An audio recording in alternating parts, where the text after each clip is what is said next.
आपका स्वागत है साहित्यिक पाखी यूट्यूब चैनल पर। लीजिए सुनिए कमलेश्वर द्वारा लिखित कहानी लाश। सारा शहर सजा हुआ था। खास खास सड़कों पर जगह जगह फाटक बनाए गए थे। बिजली के खंभों पर झंडे, दीवारों पर पोस्टर। वॉलंटियर कई दिनों से शहर में पर्चे बांट रहे थे। मोर्चे की गतिविधियां तेजी पकड़ती जा रही थीं। ख्याल तो यहां तक था कि शायद रेलें, बसें और हवाई यातायात भी ठप हो जाएगा।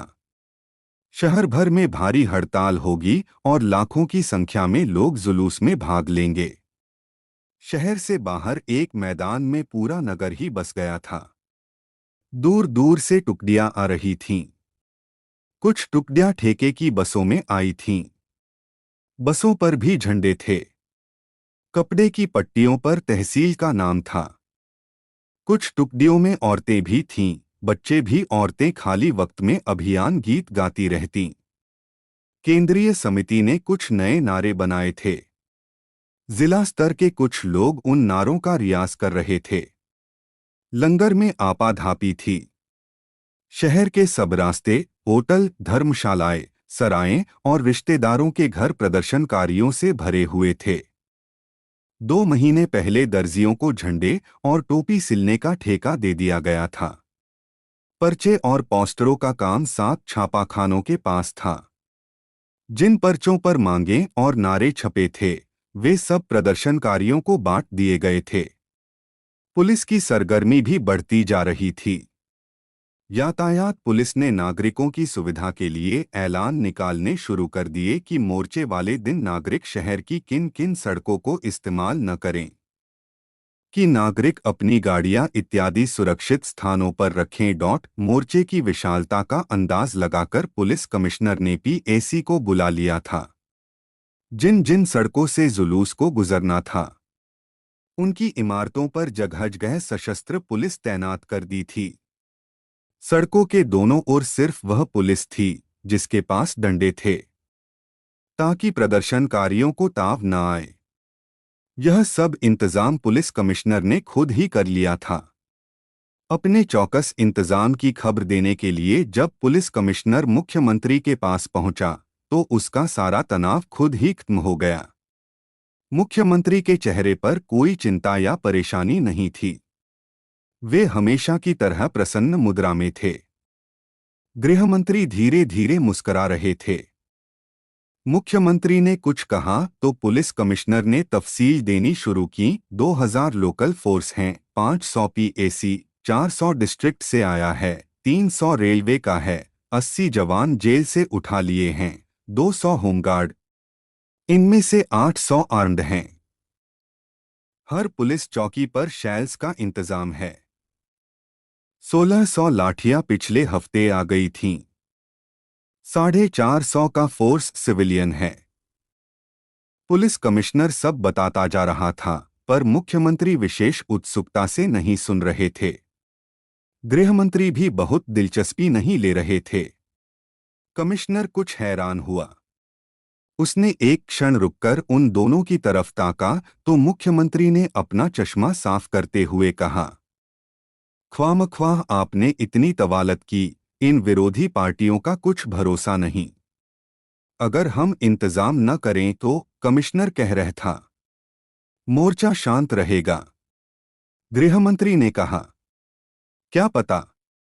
कमिश्नर बोला, मुझे तो। मुख्यमंत्री ने बात काट दी, बहुत ऊधम नहीं मचेगा। बस जरा गुंडों पर नजर रखिएगा। गुंडे तो 3/4 से ज्यादा पकड़ लिए गए हैं। यह तो 3 दिन पहले ही कर लिया गया था। कुछ आज दोपहर बंद कर दिए जाएंगे। ठीक है, तो मैं इजाजत लूं? कमिश्नर ने पूछा। ठीक है, मुख्यमंत्री ने कहा, अक्ल से काम लीजिएगा। मेरे ख्याल से आप मोर्चे के कर्ता धर्ताओं से मिलते हुए निकल जाइए। तीनों यहीं MLA हॉस्टल में टिके हुए हैं। जी मुझे मालूम है, पर शायद अब तक वे अपने पंडाल में चले गए होंगे। कमिश्नर ने जरा सकुचाते हुए कहा, और वहां जाकर मिलना। मेरे ख्याल से ठीक नहीं होगा। वे यहीं होंगे। अरे भाई, आपको मालूम नहीं, उनमें से कांति तो मेरे साथ जेल में रहे हैं। बड़े आदर्शवादी आदमी हैं। तेज और बेलाग।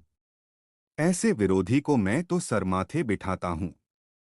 उनकी बस एक ही कमजोरी है, नींद। आप उनके सर पर नगाड़ा बजाइए, पर वे 9 बजे से पहले नहीं उठ सकते। जेल में भी यही आदत थी। सत्याग्रह आंदोलन के दिनों में भी उन्हें नींद पूरी चाहिए।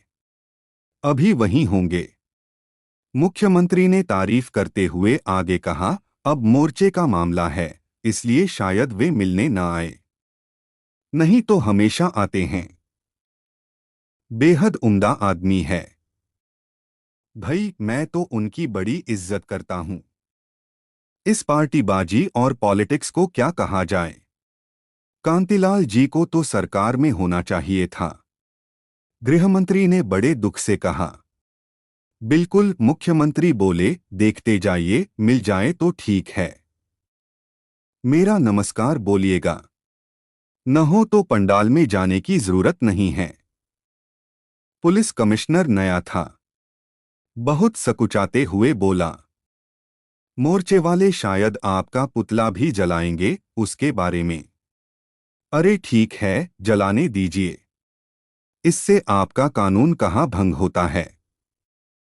जो उनके दिल में आए करने दीजिए, आप निगरानी रखिए, बस आपकी यही जिम्मेदारी है। मुख्यमंत्री ने कहा और कुर्सी से उठ खड़े हुए। 4 बजे चौक मैदान से जुलूस चल पड़ा। मोर्चा जबरदस्त था। सबसे आगे झंडे और बिगुल थे। उनके पीछे अभियान गीत गाने वालों की टोली थी। उसके पीछे मांगों की दफ्तियां पकड़े औरतों की टोली थी। उसके पीछे हजारों की संख्या में प्रदर्शनकारी थे। जगह जगह से आए हुए लोग सब टोपियां लगाए थे। हाथों में छोटे छोटे झंडे या मांगों की दफ्ती पकड़े थे। मोर्चा बहुत शान से चल रहा था। कतारों के दोनों तरफ कंधों से लाउडस्पीकर लटकाए नारे देने वाले वॉलंटियर थे। बीचों बीच झंडों से सजी जीप पर कांतिलाल, उनके साथी नेता और कुछ एक महत्वपूर्ण लोग थे। मोर्चा बढ़ता जा रहा था। हर कोई चकित था। पता नहीं इतने लोग एकाएक कहां से निकल पड़े थे। तमाशाबीन नागरिकों की कतारें डंडे वाली पुलिस के पीछे से आश्चर्य से झांक रही थीं। सचमुच विश्वास नहीं होता था कि इतनी तादाद में लोग अभी जीवित होंगे और वे अब भी इन तरीकों पर भरोसा करते होंगे। शानदार और उमड़ता हुआ अपार जुलूस अदम्य शक्ति से बढ़ता जा रहा था।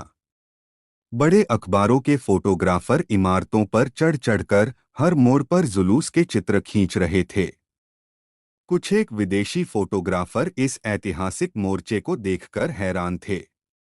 वे जनतंत्र की ताकत के बारे में एकाध फिक्रा बोलकर अपने काम में मशगूल हो जाते थे। वे ज्यादातर आदिवासियों वाली टोली के चित्र उतार रहे थे। सरकारी फिल्म्स डिवीजन के कैमरामैन अपना काम कर रहे थे। लंबी सड़क पर जाते हुए जुलूस का दृश्य अदृश्य था। लाखों पैर ही पैर, लाखों सिर ही सिर, हजारों झंडे और उत्साह से भरे नारे, हराता हुआ जनसमूह और संवेद गर्जन। कहीं न और न छोर, मीलों तक अजगर की तरह। तभी एकाएक विध्वंस हो गया। जुलूस के अगले हिस्से में भगदड़ मच गई।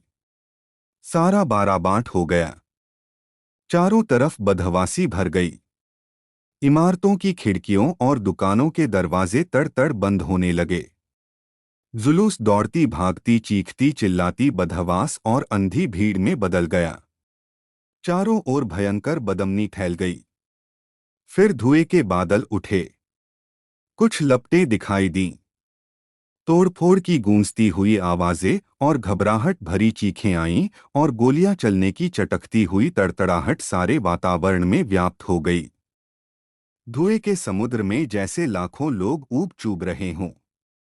गिरते पड़ते और भागते हुए लोग, कुचले और अंगभंग हुए लोग, उंकारे, चीखें, धमाके, शोर और तड़तड़ाहट। देखते देखते सब कुछ हो गया। सड़कों पर सिर्फ जूते चप्पलें, झंडे और मांगों की दफ्तियां रह गईं। फटे कपड़े, टोपियां, टूटे डंडे और फटी हुई पताकाएं। कुछ पता नहीं चला कि यह विध्वंस कैसे हुआ, क्यों हुआ। पुलिस की गाड़ियों में दंगाई और घायल भरे गए। घायलों को अस्पताल में पहुंचा दिया गया। दंगाइयों को 10 मील दूर ले जाकर छोड़ दिया गया। वे गुंडे नहीं थे, गुंडे पहले से बंद थे। चोटें बहुतों को आई थीं। वे भगदड़ में कुचल गए थे। पुलिस ने गोली चलाई जरूर थी, पर हवाई फायर किए थे। उसकी गोली से एक भी आदमी घायल नहीं हुआ था। अंगों की सिर्फ टूट फूट हुई थी। सारा शहर सन्न रह गया था। गनीमत थी कि इतने बड़े हादसे में सिर्फ एक लाश गिरी थी। वह लाश भी बिल्कुल सालिम थी। उसके न गोली लगी थी, न वह कहीं से घायल थी। पुलिस ने लाश के चारों ओर से डेरा डाल दिया था। पुलिस का कहना था कि लाश कांतिलाल की है। कांतिलाल ने यह सुना तो हैरान रह गए। भगदड़ और उस भयंकर हादसे से प्रकृतिस्थ होकर कुछ देर बाद वे लाश को देखने पहुंचे। उसे देखते ही कांतिलाल ने जोश से भरे स्वर में कहा, यह मुख्यमंत्री की लाश है। घटित हुए हादसे का मुआयना करने के लिए मुख्यमंत्री भी निकल चुके थे। उन्होंने यह सुना तो सकपकाए हुए पहुंचे। उन्होंने गौर से लाश को देखा और मुस्कराते हुए बोले, यह मेरी नहीं है।